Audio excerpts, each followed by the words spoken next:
Baik, Assalamualaikum warahmatullahi wabarakatuh. Waalaikumsalam warahmatullahi wabarakatuh.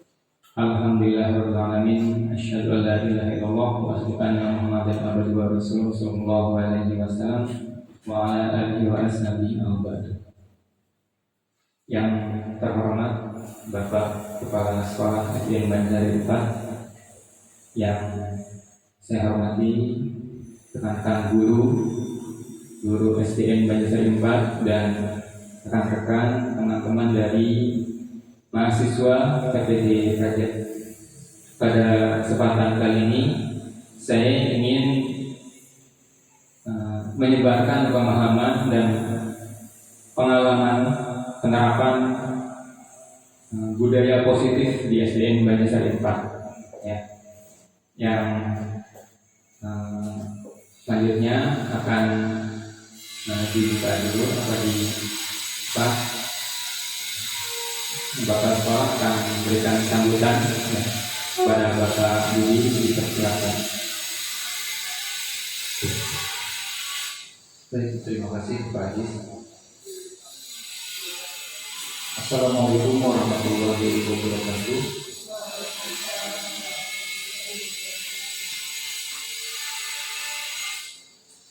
Yang saya hormati sini Pak Haji sebagai peserta ya untuk kegiatan penyebaran penerapan budaya positif di aksi nyata. Yang saya hormati ibu-ibu guru, ibu guru, karena di sini bapak gurunya Pak Ajis, satu orang yang semuanya ya puji syukur kita kehadirat Allah Subhanahu wa taala bahwasanya di siang hari ini kita masih bisa beraktivitas. Mudah-mudahan insya Allah semuanya masih dalam keadaan sehat walafiat, tetap semangat dalam menjalani setiap kegiatan. Tidak lupa salawat dan salam semoga selalu tercurah limpahkan kepada junjungan kita Nabi Muhammad SAW, pada keluarga, para sahabat dan insya Allah pada kita semua. Amin ya rabbal alamin. Bapak dan Ibu yang saya hormati, di sini saya membaca sedikit ya sekilas terkait kegiatan yang akan kita laksanakan hari ini. Yaitu di sini kalau judul modunya adalah budaya positif. Ya. Jadi di sini penerapan budaya positif di SD Negeri Banjarsari 4. Kalau menyebarkan pemahaman dan menyebarkan pemahaman dan pengalaman penerapan budaya positif di SD Negeri Banjarsari 4. Ini rencana tindakan untuk aksi nyata. Jadi aksi nyata ini sebenarnya ini hal yang positif, yang bagus untuk kita bisa menerapkan di sekolah kita, yaitu di SD Negeri Banjarsari 4. Karena ya dengan adanya budaya positif ini juga sebagai upaya peningkatan kualitas pendidikan di SD Negeri Banjarsari 4. Ya. Sebagaimana juga yang sudah berjalan di kita, ya sudah berjalan di kita seperti budaya positif, atau ada juga mungkin sebutannya budaya mutu ya. Budaya mutu ini juga itu tadi salah satunya untuk meningkatkan kualitas pendidikan. Ya. Di kita sudah ada hari Senin itu nasionalisme, patriotisme ya. Hari Senin patriotisme, di mana memang anak-anak melaksanakan upacara ini bersama dengan sekolah-sekolah lain. Ya, kita mulai terapkannya dari mulai kedatangan kedisiplinannya, kemudian juga ketika mengikuti kegiatan upacara ini juga harus khidmat sebenarnya ya. Ini juga sebagai salah satu menghargai jasa para pahlawan, di mana kita sampai hari ini bisa menikmati suasana kemerdekaan itu tidak terlepas dari perjuangan para pahlawan terdahulu. Nah, kemudian budaya positif yang selanjutnya juga ada literasi. Ya, literasi kita juga ini juga harus diterapkan dan diikuti oleh semua. Ya, insya Allah kita nanti juga akan membuat pojok baca ya. Apalagi kita sudah mendapatkan bantuan buku. Kalau tidak salah itu ada sekitar 600 judul buku, nanti mungkin akan dibagi per kelas dan nanti akan dibuatkan rakitnya ya. Mudah-mudahan nanti secara bertahap. Selanjutnya adalah hari Rabu itu nasionalisme ya. Nasionalisme ini ya anak-anak kita berbaris di depan kelas, kemudian juga bersama menyanyikan lagu kebangsaan, lagu wajib nasional, dan juga Mas belajar Pancasila ya.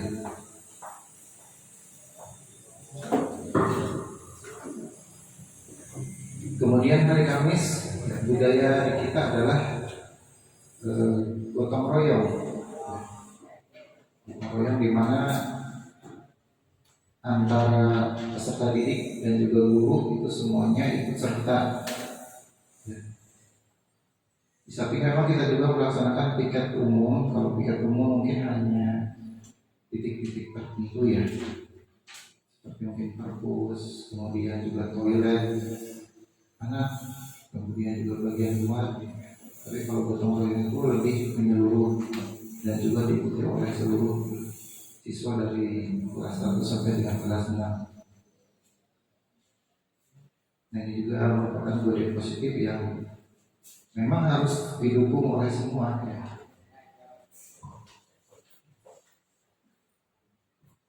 Ya, selamat datang Pak Pro. Ya, jadi tanpa adanya dukungan dari semua, ya, budaya positif ini juga tidak bisa dilakukan secara maksimal. Jadi memang semua harus ikut.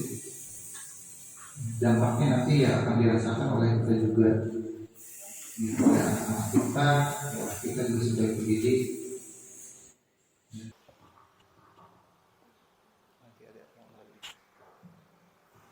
Ya, sama ketika kita di kelas juga. Jadi kalau kita hanya menyuruh kemudian kita yang pergi, ya udah, anak itu juga tidak akan maksimal. Tetapi kalau kita mengawasi, ada di situ, ya kita juga mengajak, ayo kita sama-sama. Insya Allah nanti ketika itu diulang-ulang, itu akan jadi kebiasaan. Kalau sudah terbiasa enak kita juga ya. Kemudian ketika sudah jadi kebiasaan, itu akan jadi budaya. Jadi tanpa kita suruh, anak itu akan dengan sendirinya bawa sampah. Meskipun di situ tidak ada guru, ya, tetapi anak dengan otomatis akan sadar. Kemudian di sini dengan penerapan budaya positif ini juga diharapkan dapat mewujudkan visi sekolah. Ya. Kemarin sama Pak Ajis sudah merumuskan ya, visi sekolah. Sekaligus sudah mungkin sebagai evaluasi juga terhadap visi misi sekolah yang sudah berjalan, apa kiranya yang sudah tercapai, apa yang belum, apa yang perlu diperbaiki. Nah, itu juga kita sama-sama kita tuangkan ide kita, harapan kita, cita-cita kita ke dalam visi misi tersebut. Itu yang realistis mungkin untuk jangka 1 tahun, 2 tahun atau 4 tahun ke depan. Artinya ya kita yang membuat di sana, ya kita juga yang melaksanakan. Jadi visi misi ini juga untuk menyatukan pikiran kita juga. Jadi bukan hanya sekedar dibuat, ditempel, setelah itu ya tidak ada aksi, ya nanti ya tidak akan ada apa-apa gitu. Termasuk juga dalam prestasi anak, ya prestasi anak juga keuangan sana. Kita ingin anak itu mencapai ke tingkat apa? Kota, provinsi, nah itu. Maka kita ya usaha bersama. Saya kadang melihat di sekolah besar ya. Kalau besar mungkin berkaca pada OSN ada keasuhan tahun ini ya kemarin. Itu kan yang menjadi juara umum itu juara satunya berapa sih? 4 ya. Dan saya berpikir ini nih, sebenarnya yang berbicara di situ bukan kuantitas ya, tapi kualitas. Kita pun sebenarnya bisa berpeluang untuk meraih juara umum. Tidak perlu banyak-banyak sebenarnya. Cukup misalkan 7 piala tapi juara 1 semua. Luar biasa. Bisa saja. Itu kan prestasi ya. Kan guru kelas ya, kita kan istilahnya optimis. Maka dalam optimis itu kan kita tuangkan. Gitu. Jadi ya itu sesuatu hal yang positif juga ya. Kita optimis bahwa sebenarnya kita bisa, bukan karena jumlah murid kita sedikit, bukan. Tetapi kalau kita melakukan pembinaan dengan sungguh-sungguh, artinya ingin kita raih sesuatu berdasarkan visi misi yang telah kita buat dalam hal prestasi, ya insya Allah bukan tidak mungkin ya, kita bisa membuat gebrakan gitu. Seperti kemarin takraw itu menjadi perbincangan gitu, tiba-tiba muncul Banjar Sari 4 juara 1. Tahun sebelumnya kita mungkin baru merintis ya. Di babak pertama kalah, tetapi tahun berikutnya langsung juara 1. Bahkan kita bisa mengalahkan sekolah-sekolah besar yang masih difavoritkan di dalam hal takraw. Nah ini juga menjadi motivasi. Saya yakin Bapak Ibu semua bisa, saya optimis ya. Yang terpenting adalah kita bekerja sama, saling mengingatkan, saling menguatkan satu sama lain. Untuk ya itu semua tujuannya untuk kita di sini juga bekerja nyaman, semangat, dan tekan juga terbangun budaya positif juga, ya, ikatan kekeluargaan yang kuat, gitu ya. Itu jadi selain itu juga orang tua, nah, makanya nanti kita juga di awal pelajaran ya Pak Ajis, dan nanti bisa kita mensosialisasikan visi misi kita kepada orang tua, karena tanpa dukungan orang tua ya kita juga akan terhambat juga ya. Artinya antara sekolah, internal gurunya kita, dengan orang tua dan masyarakat. Mudah-mudahan kalau misalnya ada hubungan yang baik ya, insya Allah akan ada hasil yang baik juga. Kiranya itu Pak Ajis ya, yang dapat saya sampaikan. Terima kasih Bapak Ibu untuk berkenan hadir mengikuti kegiatan budaya positif ini, ya, penerapan budaya positif di SRG Banjar Sari 4. Nanti materinya akan disampaikan oleh Pak Ajis. Mohon maaf apabila ada hal yang kurang berkenan. Terima kasih sekali lagi. Saya akhiri dari Taufik Walhidayah. Wassalamualaikum warahmatullahi wabarakatuh.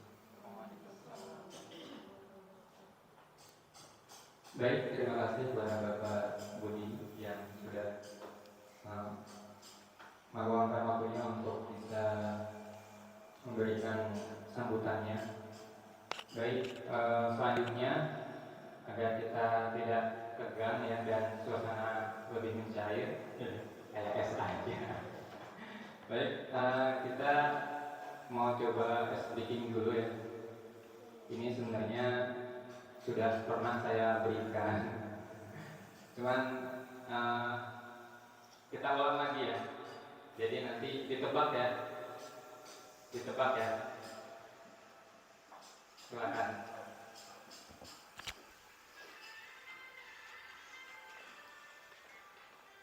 Oke, nih apa ini?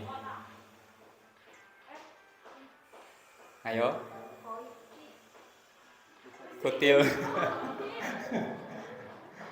Ayo, lagi apa ini?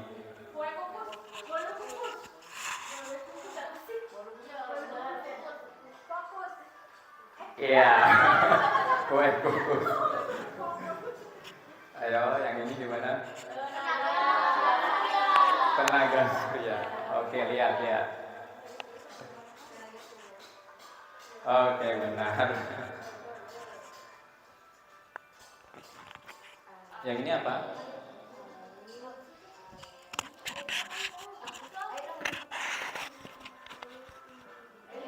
Air limbah. Lembah jadinya kan. Ini juga. Ini apa nih?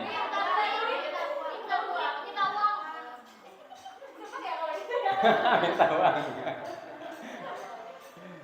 Lagi apa nih?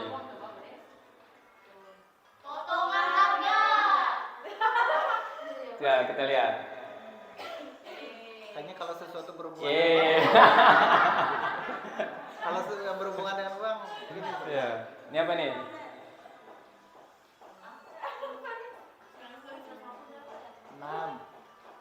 Enam jari. Senam jari. Ini apa nih? Ayo apa ayo? Alas. Alas kaki. Iya. Baru tahu. Oke. Terima kasih. Ada lagi Pak Haji? Oh. Ada lagi. Jadi materi kita hari ini adalah ice breaking. Oke, baik. Sekarang kita ke materinya ya, teman-teman semua, teman-teman dulu semua. Di sini saya ingin mencoba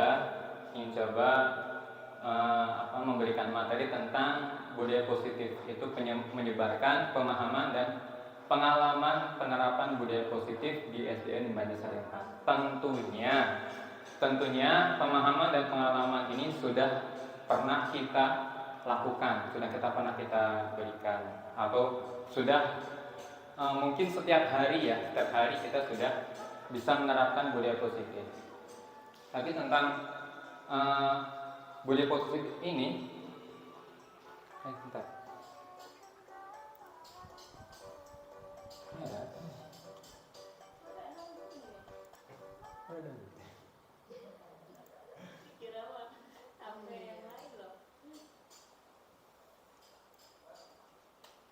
Baik, budaya positif dari kalimat budaya positif. Mungkin teman-teman guru juga punya pemikiran berbeda-beda, ya tidak? Oke, coba. Kalau budaya positif itu yang seperti apa sih? Kalau dari pemikiran teman-teman semua, ada yang bisa berpendapat budaya positif itu yang seperti apa?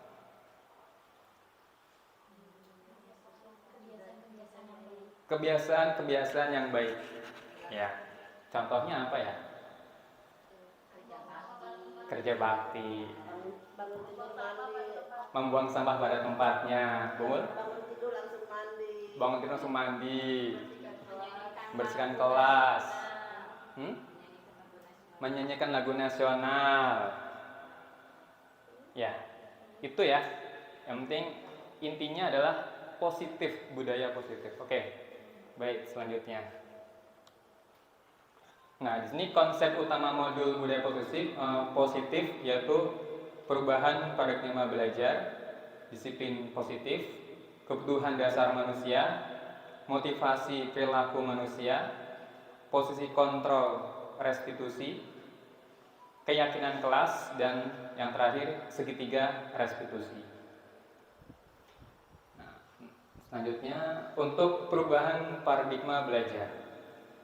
Pembelajaran dengan paradigma baru dirancang berdasarkan prinsip pembelajaran yang terdiferensiasi sehingga siswa belajar sesuai dengan kebutuhan dari tahap perkembangannya masing-masing untuk mewujudkan profil pelajar Pancasila.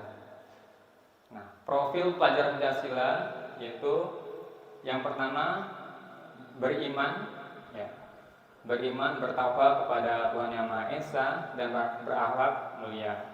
Lalu bisa mandiri, lalu belajar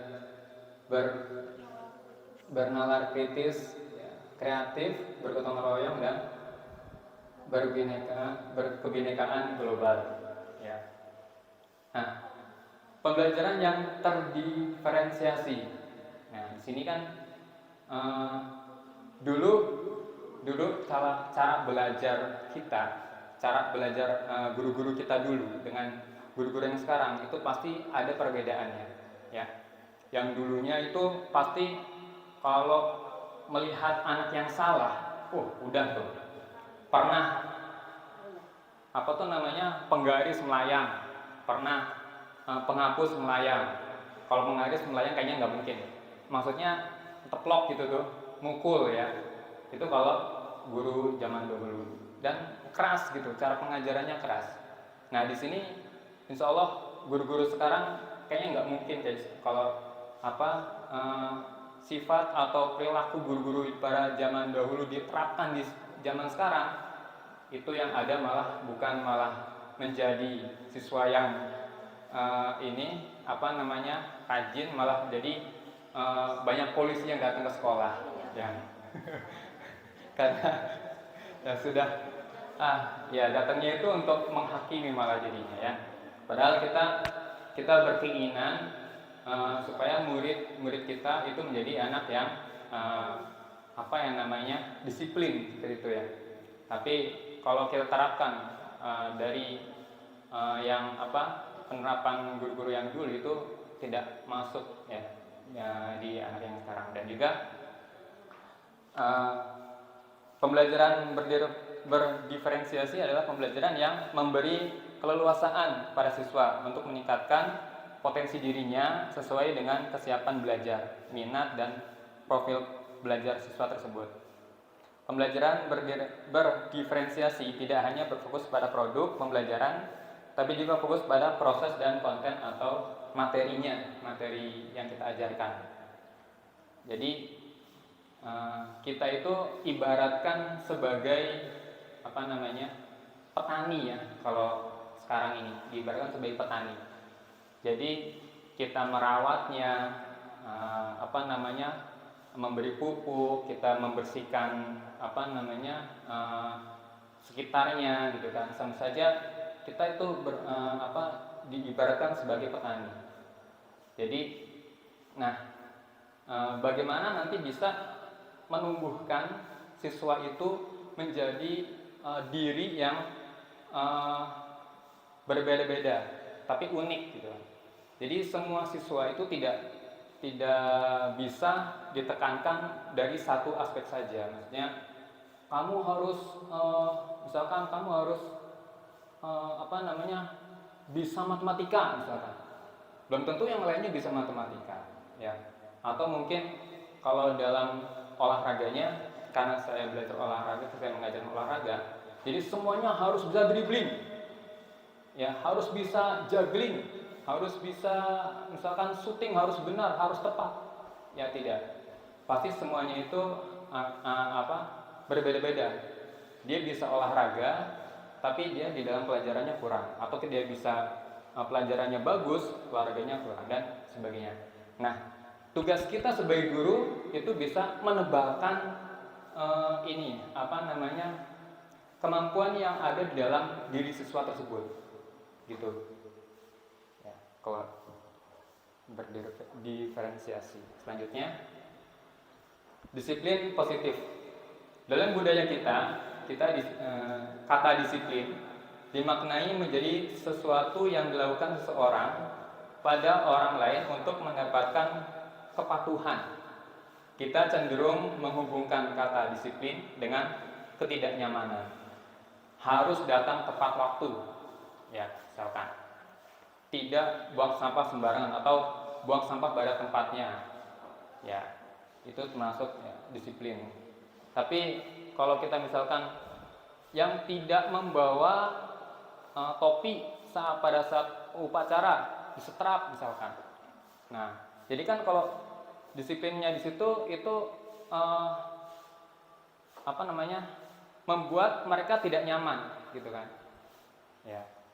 Tapi sebagai seorang pendidik, peran kita adalah menciptakan anak-anak yang memiliki disiplin diri sehingga mereka bisa berperilaku dengan mengacu pada nilai-nilai kebajikan universal dan memiliki motivasi intrinsik bukan ekstrinsik.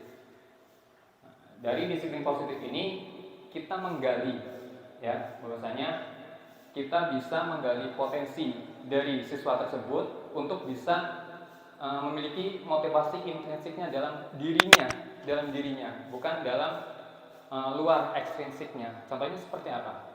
Contohnya misalkan seperti ini. Ketika anak-anak mau masuk ke sekolah, mau masuk ke kelas, ya, mereka suruh baris dulu. Tapi ketika mereka suruh baris, itu banyak yang tidak mau baris. Kadang-kadang masuk aja, blus saja, nggak mau baris dulu. Kadang-kadang mereka punya alasan apa ya? Yang ada di pikiran mereka yang ingin main-main gitu. Nah, ketika kita buat mereka termotivasi ekstrinsik dari luarnya, dari luar diri mereka, ya sudah seperti ini.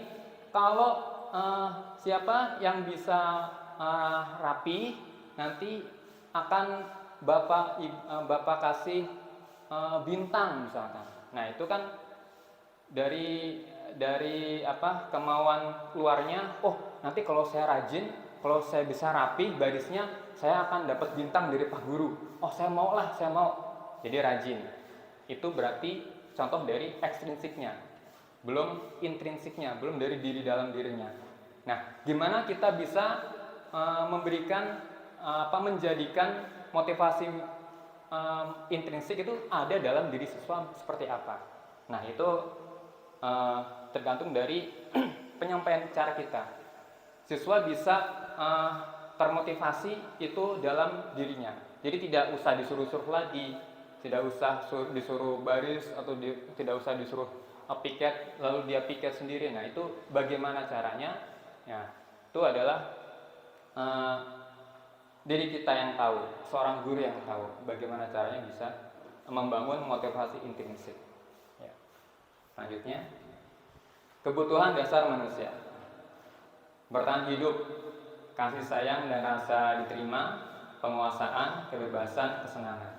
Nah, 5 ini ya pastinya ini adalah dasarnya, kebutuhan dasar kita. Ya, kita ingin mendapatkan uang, ya, ingin mempunyai rumah, mempunyai kendaraan dan sebagainya. Ya, itu bertahan hidup. Kasih sayang dan rasa diterima. Kasih sayang, kita saling menyayangi antara teman, ya, saling diterima kita, kehadiran kita tuh diterima sama teman kita, gitu kan. Terus penguasaan tentang ya semua hal ya, kita pasti keinginan kita ingin menguasai sesuatu, ya. Tidak mungkin temannya bisa, kok saya nggak ada motivasi untuk bisa. Nah, gitu kan. Kebebasan, nah, mungkin juga kebebasan kita juga inginkan kebutuhan untuk bebas, ya. Kayak setelah kita mengadakan sesuatu, mengadakan ujian atau apa, nah kita ingin bebas, misalkan bebasnya ini misalkan yang positif juga, kayak study tour atau apa, ya kan, kita juga pengen seperti itu kan, kesenangan, gitu. Dasarnya manusia seperti itu. Nah, motivasi perilaku manusia.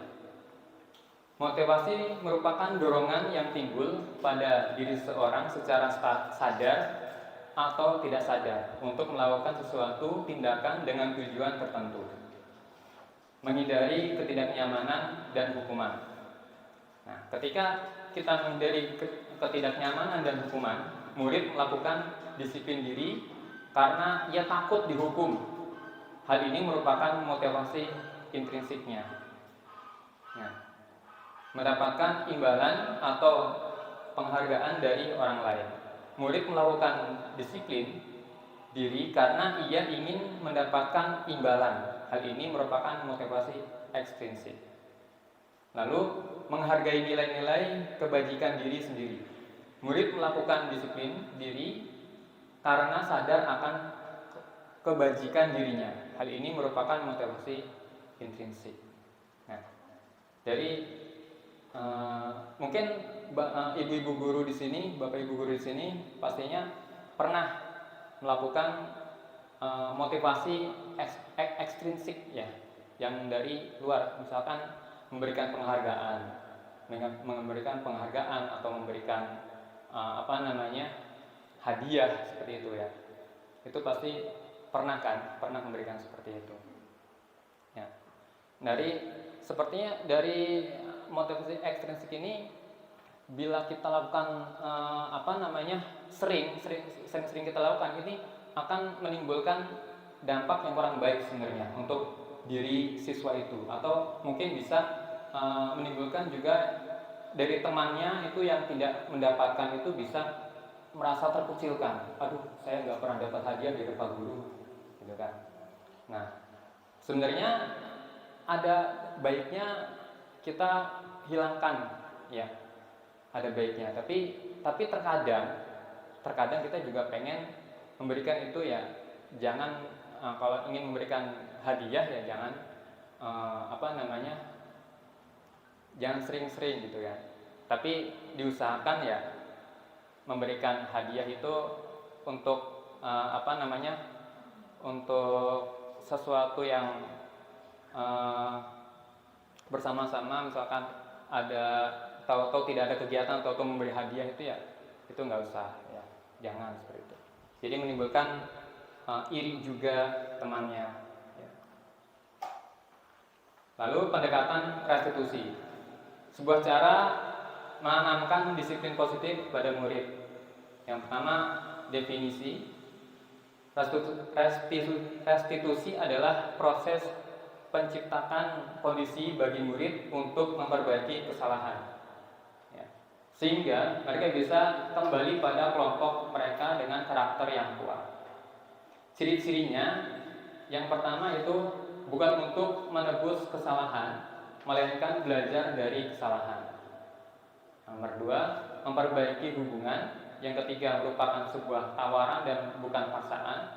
Yang keempat, menuntun untuk melihat ke dalam diri. Yang kelima, mencari kebutuhan dasar yang mendasari tindakan. Yang keenam, fokus pada karakter bukan tindakan. 7, fokus pada solusi. 8, mengembalikan murid yang bersalah pada kelompoknya. Selanjutnya, konsep disiplin dengan identitas gagal. Yang pertama, slide ini yang pertama, hukuman. Hukuman ini menyakitkan perasaan, ya, memaksa, merasa takut, merasa tidak nyaman, menyembunyikan kesalahan, menjadi rendah diri. Lalu penghargaan ini menumbuhkan sifat iri, ya. Yang kedua, mematikan kreativitas. 3, merampas hak menghargai dirinya. 4, menumbuhkan rasa hukuman, sistem ranking. Yang 5, tidak efektif. Selanjutnya, konsep disiplin dengan identitas sukses. Yang slide pertama, konsekuensi yaitu penguatan jangka pendek. Perlu monitoring berkelanjutan, stimulus respon, murid menghormati peraturan, kehilangan waktu untuk merenungi kesalahan. Restitusi, 1, murid bertanggung jawab untuk perilakunya. 2, fokus pada pemecahan masalah jangka panjang. 3, murid menghormati dirinya dan orang lain. 4, murid bersemangat memperbaiki kesalahan. Selanjutnya, di sini perbedaan antara identitas gagal yaitu dengan identitas sukses. Yang identitas gagal ini, yang hukuman, sesuatu yang menyakitkan harus terjadi. Konsekuensinya, sesuatu harus terjadi. Restitusi merupakan pilihan. Lalu, tidak nyaman untuk murid atau anak untuk jangka waktu panjang, hukuman. Konsekuensinya, tidak nyaman untuk murid atau anak untuk jangka waktu pendek. Restitusinya, menguatkan untuk murid atau anak dalam jangka waktu panjang. Hukumannya, korban mendapatkan keadilan, konsekuensinya korban bisa diabaikan, restitusinya korban mendapatkan ganti. Murid, hukumannya murid atau anak tersakiti kalau di hukuman, konsekuensinya murid atau anak dibuat tidak nyaman, restitusinya murid atau anak mendapatkan penguatan. Hukuman, perilaku pasif agresif meningkat, konsekuensi penguatan hanya bertahan dalam jangka waktu pendek, restitusinya masalah terpecahkan. Hukuman, sistem tidak akan berjalan bila murid tidak takut, konsekuensinya memerlukan monitoring dan supervisi terus-menerus dari guru, restitusinya murid belajar bertanggung jawab untuk perilakunya. Identitas hukuman yang terakhir berlaku hanya pada sebuah institusi, tidak berlanjut pada kehidupan nyata. Konsekuensi membantu penerapan mengikuti peraturan dalam masyarakat, restitusinya fokus pada pemecahan masalah dalam jangka waktu panjang. Nah, kita lihat contoh kasus. Misalkan siswa tidak mengerjakan PR.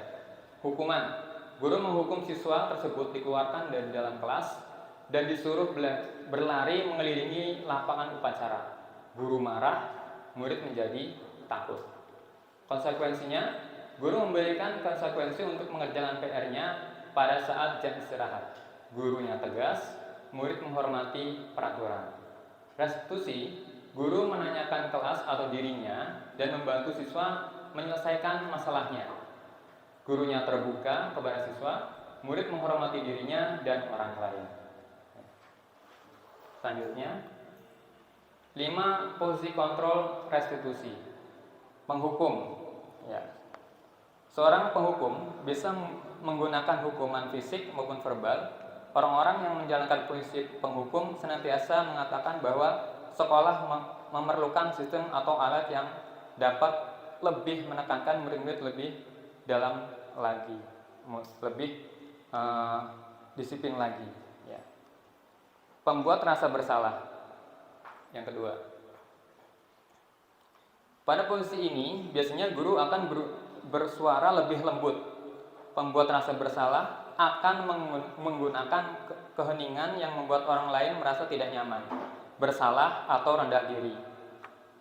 Ya. Lalu yang ketiga yaitu teman. Guru pada posisi ini tidak akan menyakiti murid, namun akan tetap berupaya mengontrol murid melalui persuasi. Posisi teman pada guru bisa negatif ataupun positif. Positif di sini berupa hubungan baik yang terjalin antara guru dan murid. Yang keempat itu pemantau. Memantau berarti mengawasi. Pada saat kita mengawasi, kita bertanggung jawab atas perilaku orang-orang yang kita awasi.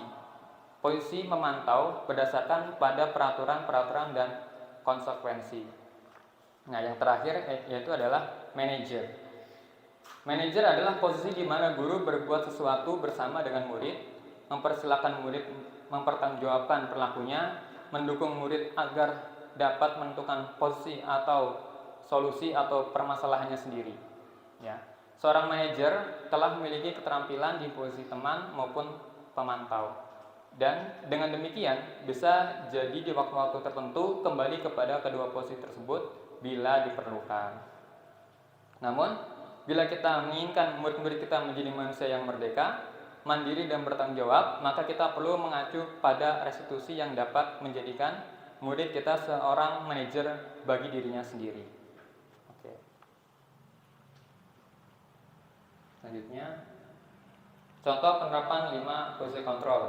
Siswa tidak memakai atribut seragam dengan lengkap ketika mengikuti upacara bendera hari Senin. Menghukum, ya.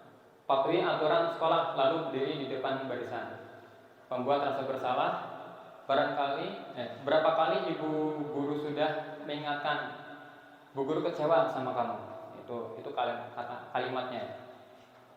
Kalau yang penghukum kan langsung dihukum. Kalau membuat rasa bersalah, kita membuat kata bahwa siswa ini jadi merasa bersalah. Lalu teman, ayolah yang tertib, ikuti aturan, buat ibu guru bangga. Lalu yang pemantau, kamu sudah melanggar kesepakatan, apa konsekuensinya? Nah, seorang manajer, apakah kamu tahu kesalahanmu? Kira-kira bagaimana kamu akan memperbaiki kesalahan ini? Jadi kita memberikan semacam solusi seperti itu ya. Nah, jadi tadi yang dari kelima tadi ini yang diusahakan seorang guru itu adalah untuk bisa menjadi seorang manajer, di mana kita bisa memberikan solusi bagi siswa kita yang mempunyai masalah. Lalu keyakinan kelas. Nah, di sini sebelum kita langkah lebih jauh, kita harus mempersiapkan keyakinan kelas. Mengapa keyakinan kelas? Mengapa tidak peraturan kelas? Nah, ini ada pertanyaan. Ada keyakinan kelas, ada peraturan kelas. Selama ini yang Bapak Ibu lakukan di kelas pasti ada peraturan-peraturannya. Nah, peraturan kelas itu apakah didiskusikan dulu sebelum dibuat peraturan? Diskusikan peraturan itu. Ya.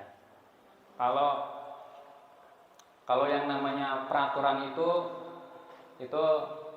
biasanya identik dengan masing pribadi guru. Jadi guru itu membuat peraturan, bla bla bla bla bla bla bla bla. Nah, itu murid tidak tahu itu kalau peraturan. Kalau yang saya tahu ya, maaf nih kalau saya salah. Yang sudah saya pelajari. Nah, kalau keyakinan kelas, ini kita diskusikan dulu kepada anak. Ya, anak pengennya seperti apa? Kalian kalau belajar maunya seperti apa? Nah, ini ditanyakan dulu ke anak. Nanti oleh anak itu mereka menulis, oh saya pengen seperti ini Pak, saya pengen seperti ini, seperti ini, dan pelajaran. Nah, di sini nanti kita akan simulasi ya, simulasi kegiatan pembuatan keyakinan kelas. Nah, sekarang kita akan simulasi. Kita anggap saja ini adalah kelas 7 ya, atau kelas 6 lah, kelas 6 karena kita di SD ya, kelas 6. Nah, sekarang kita akan membuat keyakinan kelas. Jadi nanti peserta yang ada di sini diibaratkan menjadi murid ya. Semuanya membawa pulpen ya. Pulpen ya? Ada pulpen tidak? Kalau tidak, ya, ada satu pulpen ya. Jadi nanti bisa gantian, bisa gantian ya. Jadi nanti akan saya bagikan post-it seperti ini. Nanti akan ditulis oleh peserta ya. Ibaratkan murid-murid ini keyakinan kelas apa yang ingin kalian capai, yang kalian inginkan gitu kan. Nanti bisa kita lihat apa saja keyakinan kelasnya. Baik, kan saya berikan dulu.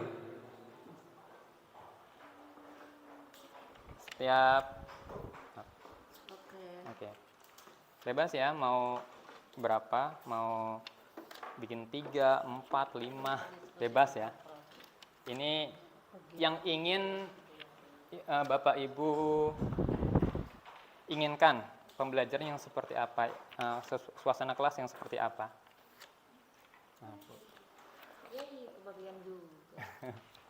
Silakan ditulis keinginannya apa ya. Ingin belajar yang seperti apa, silakan ya, kita simulasi kegiatan pembuatan keyakinan kelas.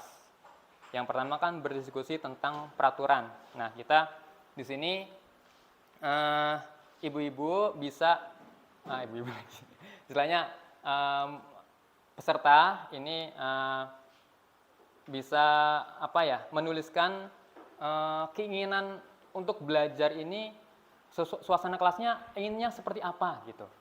Silakan. Inginnya seperti apa? Contoh bisa siswanya aktif gitu pengennya. Ya misalkan kelasnya bersih gitu loh. Gitu. Saya pengen belajar. Nggak apa-apa. Mau boleh 3, mau boleh 4, terserah.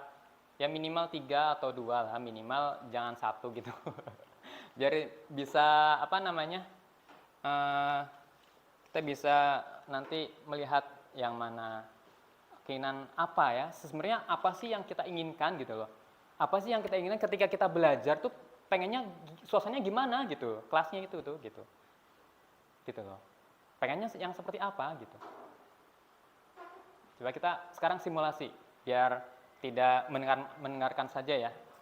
Biar peserta juga bisa apa namanya, memberikan masukan atau apa gitu ya. Silakan.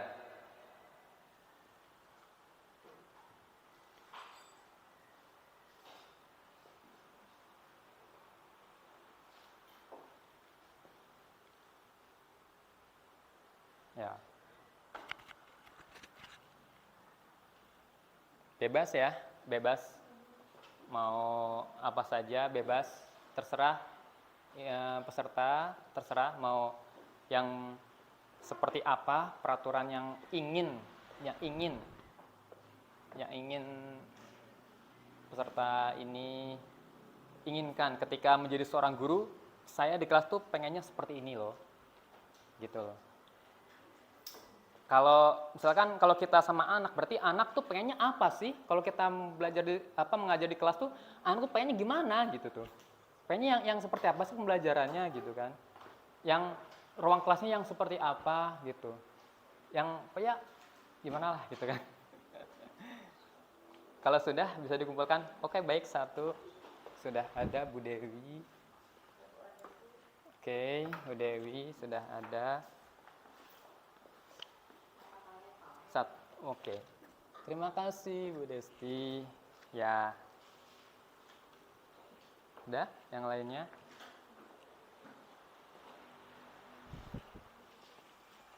Terima kasih. Bu, udah? Ya, Bu Winda. Terima kasih Bu Winda. Bu Mul, terima kasih. Ya, terima kasih. Kupat? Sudah? Ya. Terima kasih, Umat. Salam tempel. Terima kasih. Nah, di sini kita lihat ya keyakinan kelasnya.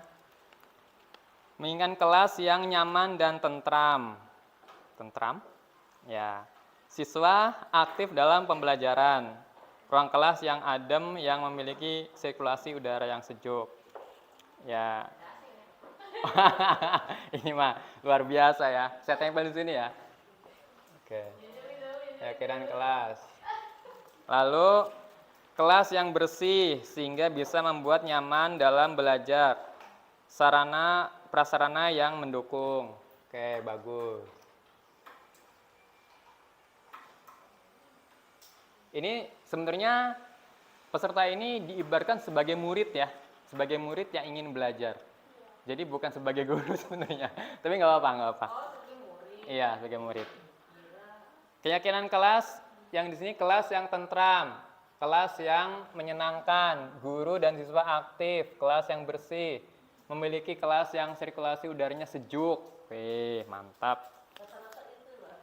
Ya, lalu suasana kelas yang diinginkan tertib, rapi, tidak ribut, anak-anak dapat terkondisikan, bisa membaca susunan belajar yang diinginkan, suasana, bisa membaca suasana belajar yang diinginkan, mengikuti aturan yang di kelas, mendengarkan guru ketika menerangkan, membuang sampah pada tempatnya. Lalu sini kelasnya adem, ada kipas angin, kelasnya rapi, ya. Terus menyenangkan, aktif, kreatif. Menyenangkan, aktif, kreatif. Hah? Oh, nggak apa-apa. Contoh aja nih mah contoh. Ingin belajar dengan cara yang menyenangkan. Ketika belajar, ingin fokus dan tidak berisik. ingin belajar dengan lingkungan yang nyaman seperti bersih, sejuk, ya. Menyenangkan, tertib, tidak berisik, kelasnya wangi, kelasnya adem, nyaman. Wes, dambaan ini. Dambaan. Lalu menjaga kebersihan kelas, tepat waktu dan aktif di kelas, mengerjakan tugas tepat waktu, suasana kelas selalu kondusif, tidak ribut. Nah, dari sekian keyakinan kelas yang sudah peserta tulis, nah ini bisa kita saring menjadi kalimat positif jika ada kalimat negatifnya. Contohnya kalimat negatif, jangan dulu yang ada di sini deh. Contohnya kalimat negatif seperti apa? Tentang kebersihan aja, negatif. Buang sampah sembarangan. Dikit lagi. Yang negatif. Kalimat negatif tentang kebersihan. Siswa jarang membuang sampah ke tempatnya. Yang negatif, kalau yang negatif, kalimat negatif itu kan, misalkan di sini ada nih kalimat negatif nih. Maksudnya positif, cuman kalimatnya negatif gitu. Ini positif, cuman kalimatnya negatif, kayak tidak boleh buang sampah sembarangan. Itu kan kalimatnya negatif ya. Tidak boleh itu loh. Tidak boleh kan negatif tuh. Seharusnya yang positif itu adalah buang sampah pada tempatnya. Itu positif tuh. Nah, dari nanti kalau misalkan ibu-ibu guru membuat kebijakan kelas kok ada kalimat negatif itu ibu guru jadikan kalimat yang positif dulu. Ya. Jadi nanti kalau sudah membuat kebijakan kelas dan ada yang kalimat negatif dijadikan kalimat yang positif. Nah, di sini yang saya lihat kalimat negatifnya yang mana ya? Tadi ada perasaan tidak ribut. Nah, nih. Tidak ribut ini sebenarnya positif kan? Nggak boleh ribut gitu kan ya?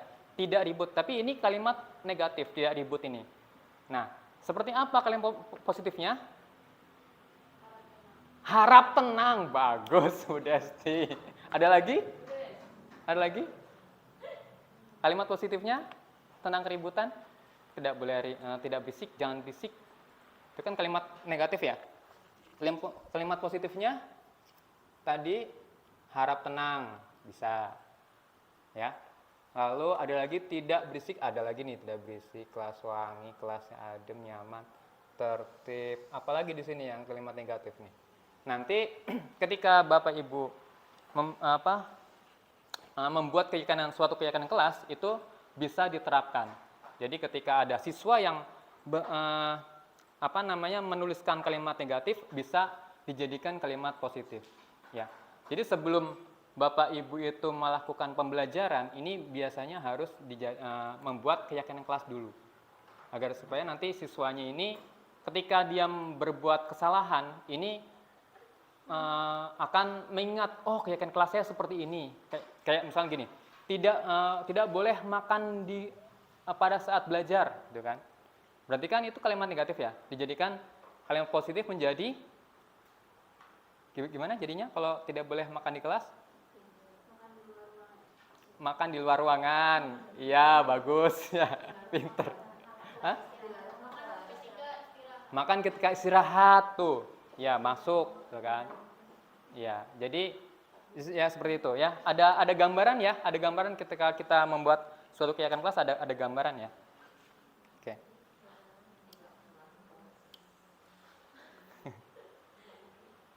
Oke, baik. Alhamdulillah kita sudah membuat simulasi kegiatan pembuatan keyakinan kelas. Kita sudah membuatnya.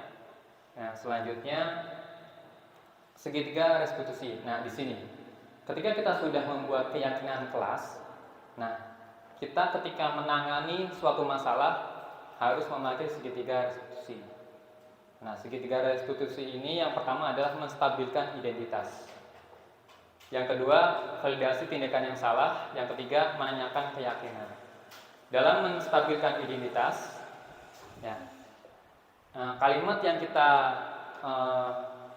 berikan atau yang kita sampaikan kepada anak, yaitu setiap orang pasti pernah melakukan kesalahan. Ketika kita tanya, misalkan,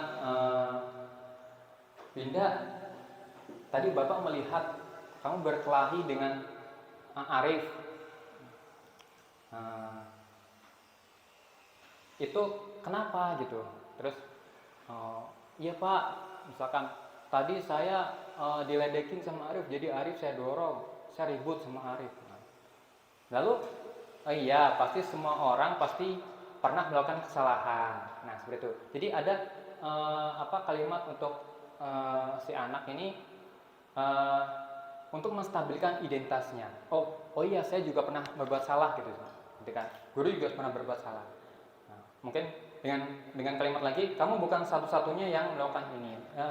Enggak, bukan kamu aja kok yang bukan kamu saja kok yang selalu ribut, yang lain juga pernah ribut gitu kan. Jadi kita menstabilkan dulu emosinya, menstabilkan dulu. Yang keduanya, validasi tindakan yang salah. Misalkan dengan kalimat yang kamu tentunya punya alasan mengapa kamu melakukan hal itu. Nah, ketika mereka misalkan menendang temannya, gitu kan? Kenapa? Kamu pasti punya alasannya kan untuk melakukan tindakan seperti itu, gitu kan?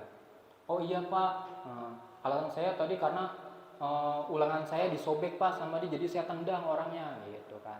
Jadi memvalidasi tindakan yang salah, atau bisa memakai kalimat, adakah cara yang lebih efektif untuk mendapatkan apa yang kamu butuhkan, misalkan ada nggak misalkan kegiatan atau perilaku apa untuk dapat kamu tidak berbuat negatif ke teman kamu, gimana sih, atau apa yang harus kamu lakukan ketika kamu bisa menahan emosi kamu, gitu kan. Jadi kita memvalidasi tindakan yang salah. Dan yang terakhir, menanyakan keyakinannya, ya. Kita sudah membuat keyakinan kelas kita. Nah, itu yang kita tanyakan kepada siswanya. Meyakinkan kelas apa yang sudah kita sepakati. Yang sudah kita sepakati di kelas itu apa? Misalkan kalau berantem itu kan tidak menghargai, misalkan tidak menghargai teman, kan keyakinan kelasnya tidak menghargai teman. Nah, jadi kamu tahu apa keyakinan kelas kita, gitu kan? Kita tanya, iya Pak, saya tahu keyakinan kita adalah menghargai sesama teman, menghormati guru, ya, terus disiplin, ya, dan sebagainya. Nah, itu salah satu dari segitiga restitusi yang kita gali untuk kita jadikan solusi permasalahan mereka menjadi ada solusinya gitu permasalahan mereka. Jadi kita terus lalu kamu ingin menjadi orang yang seperti apa, atau dari kejadian ini selanjutnya bagaimana? Nah, kamu ingin seperti apa? Apa yang harus kamu lakukan? Apa yang harus kamu lakukan ketika kamu berbuat seperti ini? Jadi mereka berbuat salah, mereka juga yang mencari solusinya. Oh iya Pak, berarti saya harus bisa menahan hawa nafsu saya Pak ketika saya marah, gitu kan. Jadi seperti itu. Jadi segitiga restitusi ini perlu kita terapkan di kelas kita ketika kita menghadapi siswa yang bermasalah. Dalam penerapan program disiplin positif, guru hendaknya memiliki standar kepribadian profesional dan sosial yang baik, di mana guru mampu berrefleksi pada posisi kontrolnya saat ini, yaitu sebagai among, posisi manajer yang dapat menuntun murid menjadi insan yang mandiri, merdeka, dan bertanggung jawab. Oke. Terima kasih. Mungkin ada pertanyaan, 2 pertanyaan cukup ya. Mungkin siapa yang ingin bertanya? Ada yang ingin bertanya? Silakan Bu Desti, Bu Winda, atau Bu Mul, atau Bu Dewi, Bu Pipit, rekan-rekan mahasiswi, silakan ingin bertanya sebelum nanti kita selesaikan. Oke, baik Bu Mul, silakan bertanya. Asik. Bunga silakan bertanya. Begini Pak Adi, saya mau bertanya ya, bagaimana mengatasi? Nggak apa-apa, ya dua. Oh, oke. Di apa ini nggak usah nggak apa-apa. Nah ini. Bagaimana mengatasi siswa yang suka menyakiti dirinya sendiri? Nah, jadi dia tuh kadang-kadang kan ngamuk-ngamuk ya, gitu tuh. Tanpa misalnya kalau dia nggak, kalau kayak seperti yang berantem sama berantem, kita kan bisa memisahkan ya, bisa gitu kan. Nah, kalau dia itu suka menyakiti diri sendiri, kita kadang-kadang tidak tahu tadi tuh masalahnya apa sih dia itu, gitu tuh. Bisa dia tuh amuk-amukan, gitu tuh. Begitu Pak Ades. Terima kasih ya. Baik. Terima kasih. Ya. Nih sebelum saya jawab nih, ada tidak yang bisa memberikan solusi bagaimana ketika ada siswa yang menyakiti dirinya sendiri? Ada solusi mungkin teman-teman yang lain bisa menjawab pertanyaan dari Bu Mul ini mengatasi siswa yang menyakiti dirinya sendiri. Ada yang mau berpendapat, memberi masukan? Silakan, Bu Indah. Kalau menurut saya,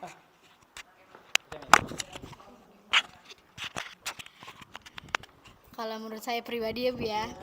Jadi kalau ada siswa yang kayak gitu, kita kasih dulu pendekatan ke siswanya. Kenapa sih ngelakuin kayak gitu? Kita tahu permasalahannya. Terus kalau kita udah tahu permasalahan dari siswa itu, apa yang dia rasain, kita kasih solusi juga gitu. Gitu sih Pak menurut saya. Terima kasih. Menambahkan, Bu? Menambahkan? Tidak. Oke, baik. Sebenarnya tidak saya jawab juga sudah terjawab. Soalnya kalau dia ditanya, Ya. malah lebih ngamuk gitu tuh. Ya. Iya, misalnya kalau kita tanya ya, kalau kita dekatin aja gitu kan, dia tuh bukan semakin diem gitu tuh, semakin apa yang ada di dekat dia dibuang gitu tuh, diabuk-abukin gitu. Ya. Heeh. Iya Bu, saya sudah pernah mengatasi itu si Habubi ya. Saya sudah pernah mengatasi itu juga. Saya lihat kondisinya memang seperti orang yang mungkin tanda kutip apa ya, stres gitu ya. Mungkin kalau saya lihat ya, kalau saya lihat dalam benaknya itu kayak seperti tertekan gitu Bu, tertekan dalam dirinya. Karena saya ini sudah pernah saya lakukan dan ini ya mungkin berhasil kali. Karena pada waktu itu si Habibi ini ya seperti itu, pas di jam pelajarannya Bu Dewi kalau nggak salah ya, Bu Dewi ya, Bu Dewi pernah ngisi kelas 2 kalau nggak salah ya. Pas pada Bu Dewi sedang mengisi pelajaran di situ, tahu saya lagi ngajar di sini, lagi di luar olahraga, dipanggil sama Dewi, Pak Haji cepet kesini Pak, cepet kesini. Saya apa ini? Pas saya datang ke sana ternyata emang Habib lagi jadi kayak orang kesurupan gitu.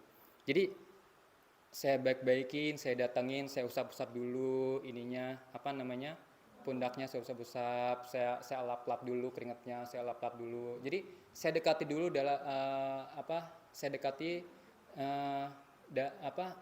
dengan hati ke hati gitu, dari hati ke hati. Saya lap-lap dulu, terus saya tanyain, Habib kenapa? Baik-baik. Masih gitu aja. Pernah itu. Nah ini kejadian nyata yang saya alami. Jadi ya kita menanyakan dari hati dulu, dari hatinya. Jadi pas pada saat itu juga saya ini istilahnya berdoa gitu, berdoa sambil saya bisikan ke kupingnya. Saya berdoa sambil saya ini, terus saya tanya, Habibi hafal surat ini, surat Anas hafal. Jadi dia bisa menjawab, Habibi hafal surat Al-Ikhlas hafal. Coba hafal surat Al-Ikhlas hafal, Al-Fatihah hafal. Oh, coba dilafatkan. Lafatkan langsung. Ya dia kayak seakan-akan fokus pada apa yang saya perintahkan gitu. Jadi kita ya dekati dari hatinya. Terus kita tanya-tanya, terus kita apa namanya, pokoknya ya distabilkan dulu, emosi-emosinya distabilkan dulu, lalu alhamdulillah dari apa yang sudah saya lakukan itu, dia itu kayak sadar gitu, kayak sadar. Terus ya jadi, tapi akhirnya dia tuh tidak mengikuti pelajaran sih sebenarnya.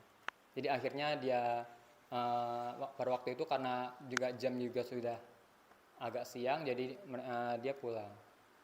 Jadi ya intinya perlu yang pertama pendekatan kita kepada si anak, terus gimana cara kita untuk bisa dekat dulu sama anak. Lalu yang kedua kita tanyakan ke orang tua, ini anak ini mempunyai penyakit apa atau ada apa sesuatu yang di rumahnya mungkin tidak tercapai keinginannya atau apa gitu, kita tanyakan. Nah nanti ketika kita sudah mempunyai solusi, mempunyai apa namanya hambatan-hambatan itu, kita cari solusinya kepada orang tua, kita saling cari solusi ke teman-teman kita juga bisa sharing, oh si anak ini permasalahannya ini, gimana solusinya gitu. Kita cari solusi bareng-bareng seperti itu sih kalau menurut pendapat saya. Kayak yang lainnya ada lagi yang ingin menambahkan atau gimana? Ya silakan Bu Indah, ingin bertanya atau ingin menambahkan? Ingin bertanya apa? Enggak. Baik, assalamualaikum warahmatullahi wabarakatuh. Ya, waalaikumsalam. Tadi Bapak menjelaskan kebutuhan dasar manusia, ya itu poin yang kelima kalau nggak salah terakhir ya.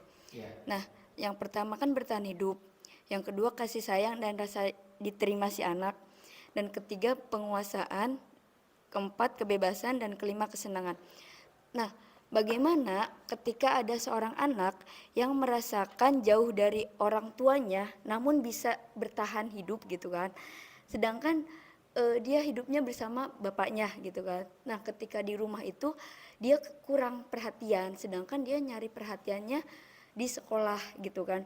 Jadi dia tuh kayak merasa diterima kasih sayang di sekolah itu gitu, jadi dia tuh betahnya di sekolah.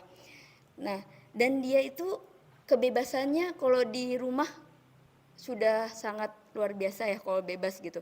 Cuma kalau kesenangan di dalam kelas itu, suasana di sekolah itu, dia tuh kayak merasa kurang. Karena apa? Pertama, ya mungkin dia kayak merasa tidak tidak punya uang jajan gitu misalkan ya seperti itu. Terus dikatain sama teman-temannya seperti itu gitu. Jadi kita sudah memberikan pengertian kepada teman-temannya gitu, tapi di sini dia tuh kayak merasa takut gitu. Iya kayak merasa kayak merasa tertinggal gitu sama teman-teman yang jajan seperti itu, yang jadi dia di dalam kelas aja gitu sendirian gitu seperti itu. Ya begitu saja Pak. Pertanyaannya bagaimana ketika ada seorang anak yang merasakan jauh dari orang tua namun bertahan hidup di sekolah gitu tuh. Maksudnya bukan bertahan hidup, maksudnya mencari solusi. Cara untuk apa ya? Untuk anaknya Agar anaknya itu tuh bisa kita bimbing gitu, kita bina juga gitu. Iya, biar tidak minder gitu, biar dia tuh tidak jauh gitu maksudnya Pak. Seperti itu. Tidak menyendiri dan tidak merasa terasingkan oleh teman-temannya seperti itu. Baik, terima kasih Bu Winda atas pertanyaannya. Aduh, ini saya juga butuh masukan nih kalau seperti ini ya, permasalahannya. Jadi ada seorang siswa yang jauh dari orang tuanya, terus dia itu tidak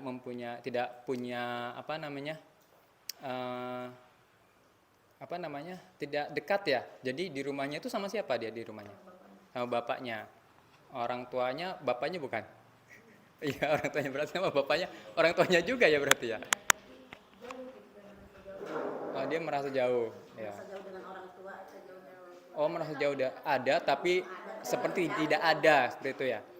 Oh, berarti yang pertama yang harus kita lakukan sebagai gurunya adalah mendatangi dulu ke orang tuanya. Kita datangin dulu ke orang tuanya, ya kasih penguatan lah. Ini memberikan eh, memberitahu kejadian-kejadiannya. Nah, ini kita cari solusinya kepada orang tuanya, karena orang tuanya itu adalah ya yang mengetahui kepribadiannya di rumahnya gitu kan. Ya kita sebagai guru ya kan biasanya cuma mengajar, paling juga sebentar gitu ya. Kalau anak kelas 1 ya paling cuman maksimal 2,5 jam ya di sekolahan itu, atau mungkin bisa 3 jam lah ya maksimal itu. Nah di situ kan juga kita tidak fokus kepada anak tersebut, kita fokusnya ya ke semuanya gitu. Jadi kalau kita ingin memberikan anak itu biar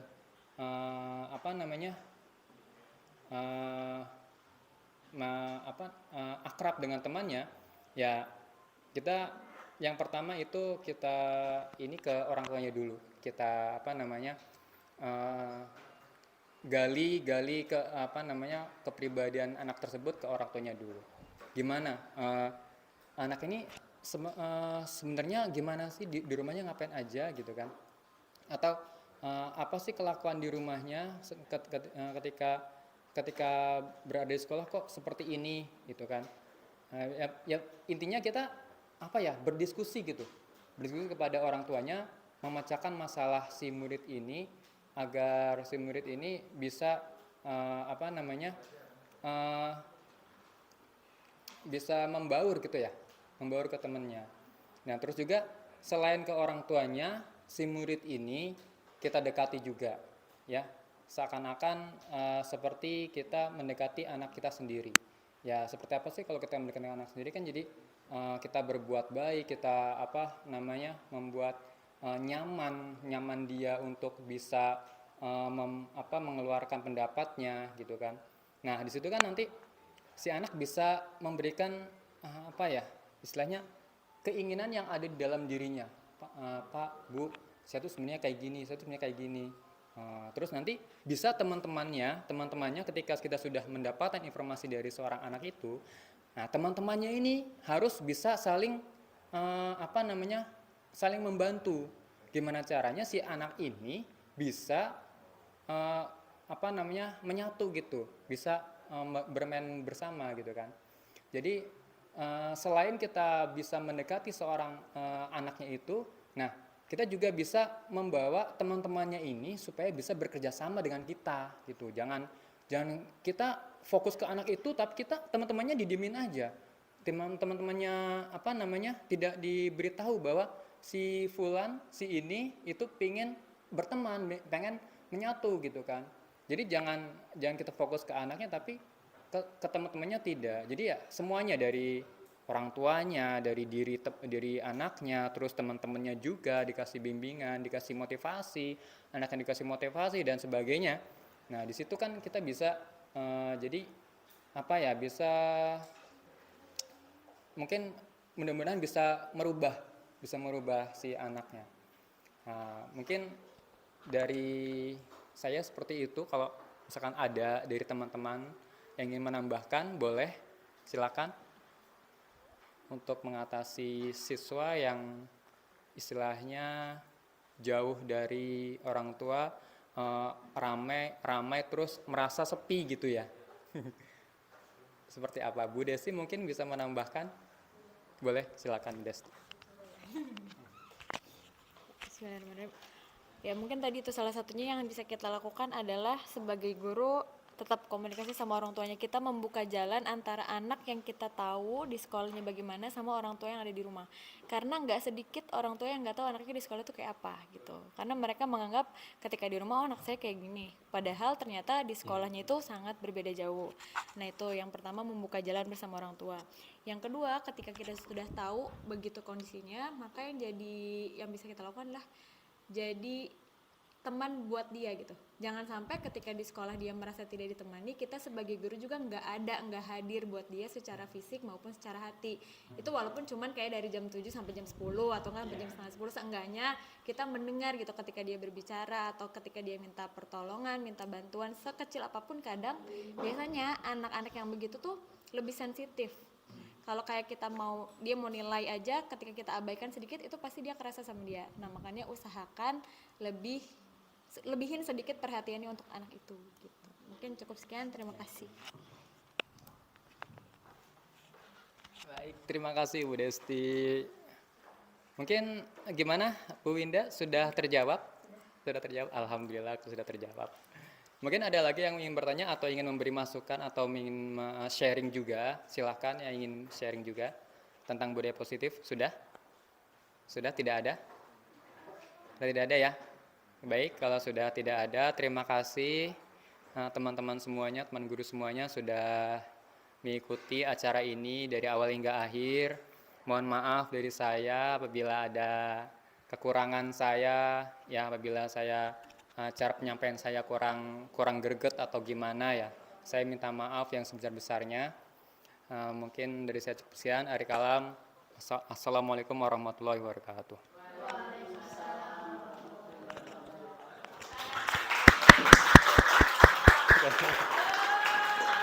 Baik.